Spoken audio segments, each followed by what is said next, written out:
Hi everyone, my name is Tomáš Machalíček and I'm ECP 2010 graduate. So after finishing my studies at the English College in Prague, one of my first decisions was of course to go study in the UK and specifically to study international relations. I applied to a couple of UK universities, I got some offers, but in the end I had a strong family influence to go and study economics instead, even though maths definitely wasn't one of my strongest subjects, and I'm sure Miss Sartain can confirm that if you ask her. So in the end I applied also to a couple of programs in the Netherlands. One of the main reasons was because in the Netherlands the university applications had the deadlines much later than in the UK. So I applied to Utrecht University. They had interesting study program, and they also had a Rome exchange program back then, and I got accepted. I went to the city to visit. I liked the city, and the university had, or I think it still has pretty good ratings.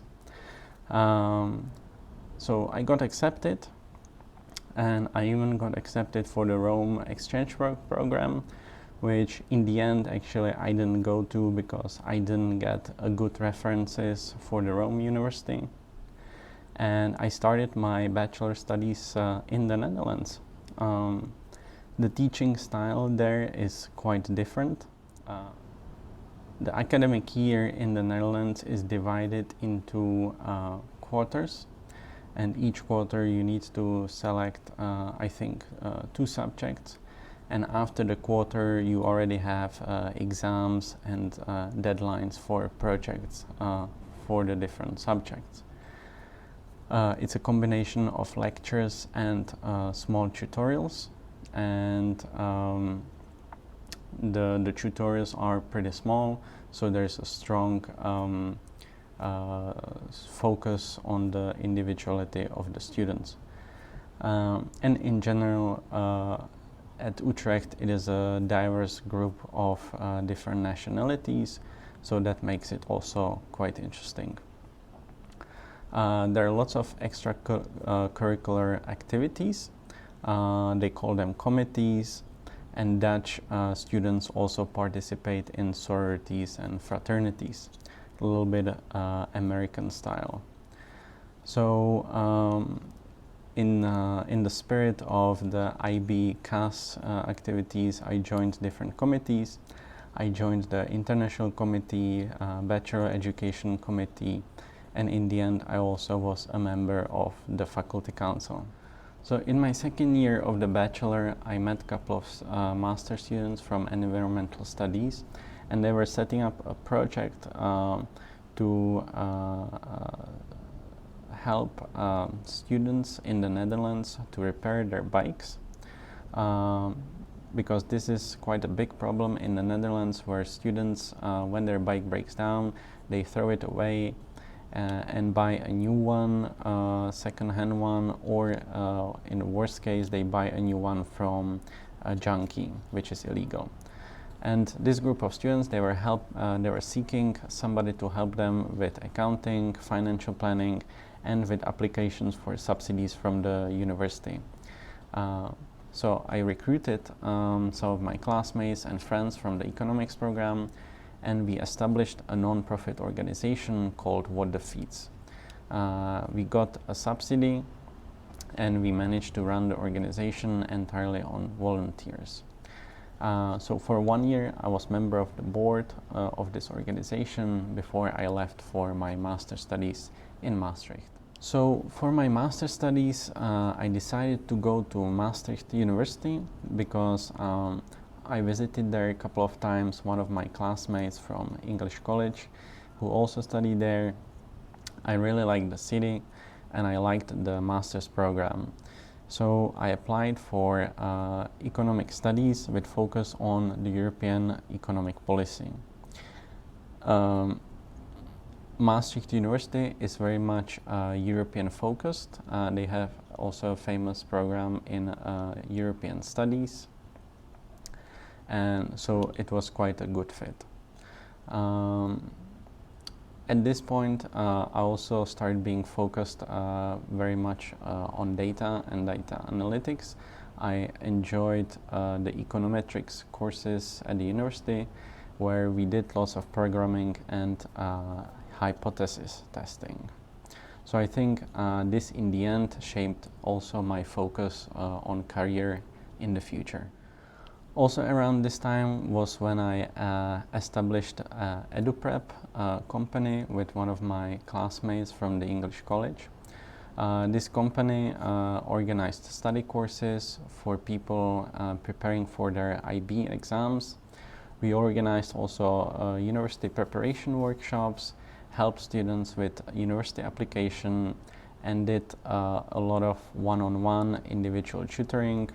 And we even helped students with learning difficulties, where we prepared a complete study program for them. The experience was great. I would never take it back. It was also quite amazing that we did this on a distance, because my partner with whom I established this company was in Prague and I was in Maastricht.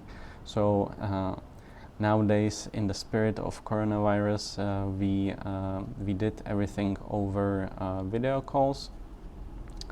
However, after 3 years we ran these organizations, we realized that the niche on which we were focused was too small, and it wasn't really profitable to continue with this. And it was also a point where we really needed both of us to focus on our own career path. So back in Maastricht, after completing 1-year masters, I opted also for a 2 years research master in European studies.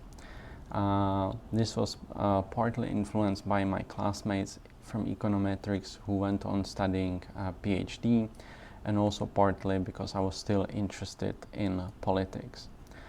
The European Studies Research Master was a multidisciplinary study program which was focused on students from different fields.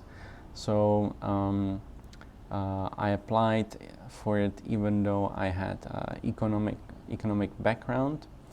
However, in the end, it ended up looking like I was the only economics student or the only students without politics bachelor background in the classroom. Nevertheless, we had lots of interesting discussions. I learned to think about the subjects a little bit differently than just from economics perspective. It was lots of hard work, but still it was really interesting experience. So for the last half year of the European Studies program, we had the possibility to go for an internship of our own choice. During the writing of my first master thesis, I met a Dutch ex-minister of education, Mr. Joritsen, and he was my consultant for the master thesis. He's extremely clever person, and we had lots of illuminating discussions. So I reached out to him when I was seeking internship, and he connected me with a professor at Sergii in Prague. Sergii is Center of Economic Research in Prague, connected with the Charles University and the Academy of Sciences in Prague. So I got an internship at Sergii, where I continued working on my second master thesis, and I was assisting Professor Daniel Munich on his research on the labor market. So while finalizing my internship at Sergii, I was working a lot with data and with data analysis. So I was determined to find also a job which would involve data analytics. So I did multiple interviews for different companies. I got multiple rejections as well, but it's part of the fun. And once I had interview with the local branch of BNP Paribas Bank here in Prague. Back then it was called Cetelem. Nowadays it's called Hello Bank. The interview was pleasant. I clicked with the manager, and in the end I got accepted for the job, and I started working for Cetelem as a data analyst in the risk department. So I was working on corporate data analysis. I learned a lot about personal loan risk assessment and customer credit rating. And part of my job was to streamline various reporting, do ad hoc analysis, and provide support to the risk policy department. At that job, I also met my current employer, a company called Adastra, and they were maintaining and developing the data warehouse at Cetelem. After working for 1 year at Cetelem, I transitioned to Adastra and started working on IT projects. One of my first projects was for a big Czech company, a loan provider who also operates internationally. Starting on an IT consulting job was a steep learning curve. I learned a lot at the beginning about data warehousing from IT perspective, and I learned very quickly. I also went on business trips to India and Philippines as part of my job working for the client. And now I work for Adastra for more than 3 years already, and I'm on to my second project, which is for a large American pharmaceutical company. I act as a business analysis lead on the project. So I work with a team of 17 data analysts and developers, and most of my time I'm communicating with the business stakeholders, helping them to formulate requirements on how to move the development of the product, of the IT product forward, and how to prioritize the requirements. So what should be done first and what should be done last in order to maximize the value of the product that we are developing. It's definitely not a 9-to-5 kind of job. I work internationally, so some of my clients are in India, some of them are in US. So the calls I have with them can be at any time, but it's what makes the job also interesting. Normally I would travel also from time to time to see them, but of course nowadays during the coronavirus it's not really possible, unfortunately. So I hope I gave you some insight into my journey after studying at ECP, and please do not hesitate to contact me if you have some questions about studying in the Netherlands or about careers in the IT sector. And I wish you good luck in your future endeavors.